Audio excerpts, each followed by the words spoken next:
सुधा देवी अपने हल्के से झुके शरीर के साथ चाय की पतीली देख रही है। उनका चेहरा शांत है, आंखों में ममता, माथे पर हल्का पसीना। दीवार पर टंगी हुई भगवान की तस्वीर में अगरबत्ती का हल्का धुआं ऊपर उठ रहा है। बगल में टेबल पर अखबार और कुछ सब्जियां कटी हुई रखी हैं। प्रीति तैयार होकर बाहर निकलने की जल्दी में है, पर चेहरे पर चिड़चिड़ापन है। हाथ में पर्स, मोबाइल कान पर और आंखों पर हल्का मेकअप। प्रीति बेटा, आज जरा गर्मी है, बाहर जाते वक्त छाता ले लेना, सिर दर्द हो जाएगा। प्रीति एक झटके से पलटती है, फोन काटती है और बुरा सा मुंह बनाते हुए बोलती है, आपको मेरी फिक्र करने की आदत नहीं गई अभी तक। मैं बच्ची नहीं हूँ, और वैसे भी ये छोटी छोटी बातें अब पुराने जमाने की लगती हैं। सुधा देवी मुस्कुराने की कोशिश करती है, पर आंखों में हल्का सा दर्द उभर आता है। फिर वो चाय कप में डालती है और धीरे से कहती है, मैंने इसीलिए कहा क्योंकि तुम्हारा सर जल्दी दर्द करने लगता है और मुझे तुम्हारी चिंता रहती है। माँ जी, आपको हर रोज कुछ ना कुछ याद दिलाना जरूरी लगता है ना। बिना आपकी टिप्स के मेरा दिन शुरू ही नहीं होता। किचन में कुछ सेकंड सन्नाटा पसर जाता है। सुधा देवी चाय का कप टेबल पर रखती है और बिना कुछ बोले बर्तन धोने लगती है। हाथ रगड़ते हुए उनकी चूड़ियां धीमे धीमे छनक रही हैं। प्रीति दरवाजे की ओर बढ़ती है और जाते जाते मुड़कर कहती है, और हाँ, मेरी ब्लू ड्रेस ड्रायर से निकाल दीजिएगा अगर आपका ड्रामा खत्म हो गया हो तो। दरवाजा बंद होता है। सुधा देवी झुकी हुई, थकी हुई, लेकिन स्थिर। उनके हाथ अब भी बर्तन धो रहे हैं, जैसे कुछ बदलता ही नहीं। कभी कभी सलाह भी तब तक बोझ लगती है जब तक हम उसे प्यार की भाषा में पढ़ना नहीं सीखते, और जब सीखते हैं तो शायद वो शख्स सुनाने के लिए वहां होता ही नहीं। सुधा देवी जमीन पर बैठी है। उनके सामने प्रीति के दो छोटे बच्चे 5 और 3 साल के खेल रहे हैं। एक ने ब्लॉक से घर बना रखा है, दूसरा गुड़ियों के बालों में कंघी कर रहा है। सुधा हल्के से हंसती है, लेकिन थकान उनकी आंखों और पीठ के झुकाव से साफ झलक रही है। एक बच्चा उनकी गोद में चढ़ जाता है। दादी माँ, मम्मा कब आएंगी? आज बहुत देर हो गई। बस बेटा, मम्मा आती ही होंगी, तब तक दादी है ना। दरवाजा खुलता है। प्रीति अंदर दाखिल होती है। बेटा, आने में थोड़ी देर हो गई। बच्चे तुम्हें बहुत याद कर रहे थे, थक भी गए, लेकिन तुम्हारा इंतजार करते रहे। प्रीति पास आती है, पर्स टेबल पर पटकती है, चश्मा उतारते हुए बोलती है, तो अब बच्चों के बहाने मेरी देर पर भी लेक्चर मिलेगा। अब सच में माँ जी, आप तो घर के बाहर भी बिना टाइम टेबल के नहीं रहने देती। बच्चे देखकर प्रीति से लिपटते हैं, लेकिन प्रीति हल्के से हाथ छुड़ाकर कहती है, प्लीज, अभी बहुत थक गई हूँ, खेलने का मूड नहीं है। सुधा बच्चों को उठाकर धीरे से कहती है, चलो बेटा, मम्मा को आराम करने दो, हम चलकर कहानी सुनते हैं दादी से। जो औरों के बच्चों को संभालती है, वो कभी अपनी थकान का हक नहीं रखती, और जो ममता बांटती है उसे अक्सर जवाब में चिढ़ ही मिलती है। सुधा देवी एक हाथ से बच्चों को सहला रही है और दूसरे से अपनी कमर दबा रही है। उनके झुकते हुए कदमों में अनुभव है, पर इज्जत नहीं। सुधा देवी घर में हल्की सी मुस्कान के साथ तैयार हो रही है। सिंपल सी साड़ी, कान में छोटे झुमके, बाल बंधे हुए वो ड्रेसिंग टेबल पर खुद को निहारती है और कोने में रखे पर्स से पैसे निकालकर साइड में रखती है। कितने दिनों बाद सब साथ में बाहर खाना खाने जा रहे हैं, बच्चे भी खुश होंगे।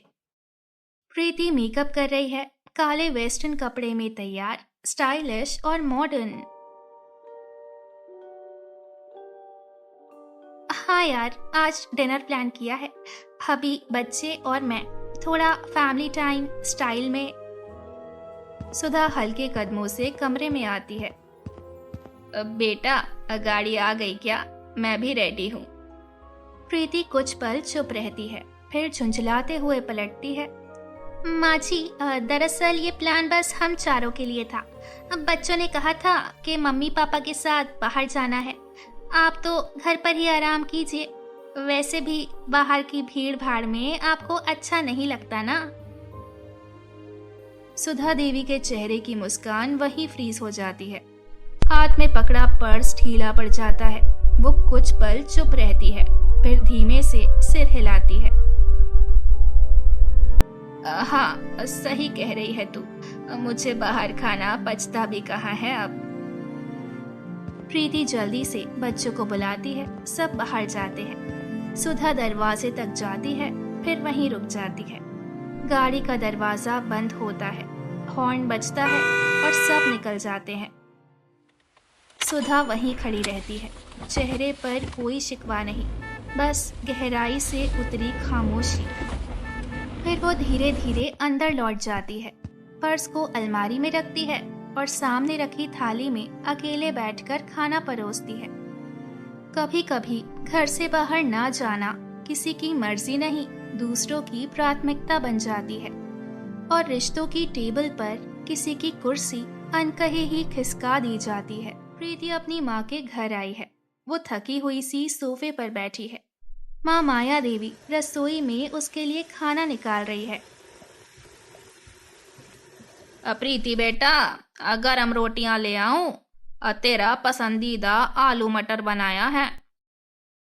हाँ माँ, कितना टाइम हो गया तुम्हारा हाथ का खाना खाए हुए।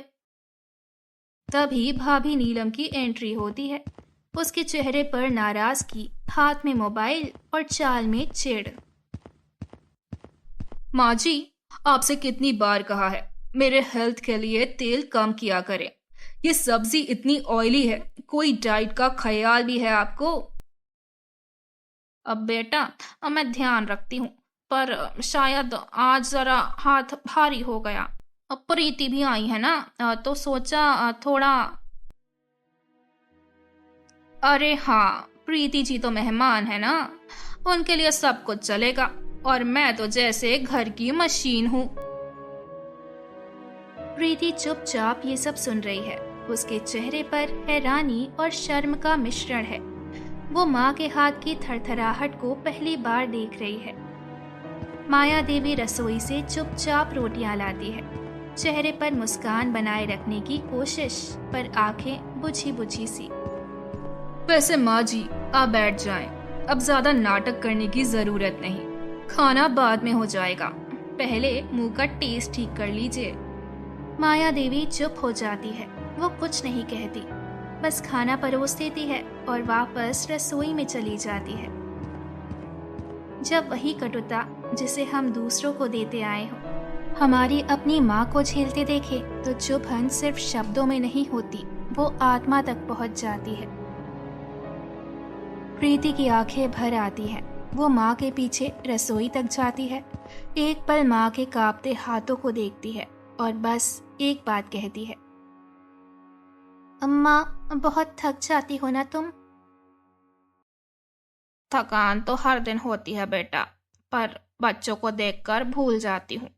बस कोई इतना कह दे कि माँ बैठ जाओ, तो लगता है दिन सफल हो गया। प्रीति माँ का हाथ थामती है। पहली बार सिर्फ देखती नहीं, समझती है। कमरे में अकेली बैठी है। वो माँ की अलमारी के पास रखी कुर्सी पर बैठी है, घुटनों को हाथों से पकड़े हुए, गुमसुम। उसकी आंखें किसी एक बिंदु पर टिक गई हैं। कभी कभी हमें अपनी आवाज किसी और के मुंह से सुनाई देती है और वही क्षण हमारे भीतर की दीवारें गिरा देता है।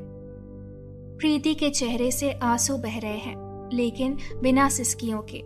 वो खुद से फुसफुसा कर बोलती है, मैं भी तो यही करती हूँ। माँ जी कुछ कहती है तो लगता है टोक रही है, बच्चों को संभाले तो लगता है दिखावा है।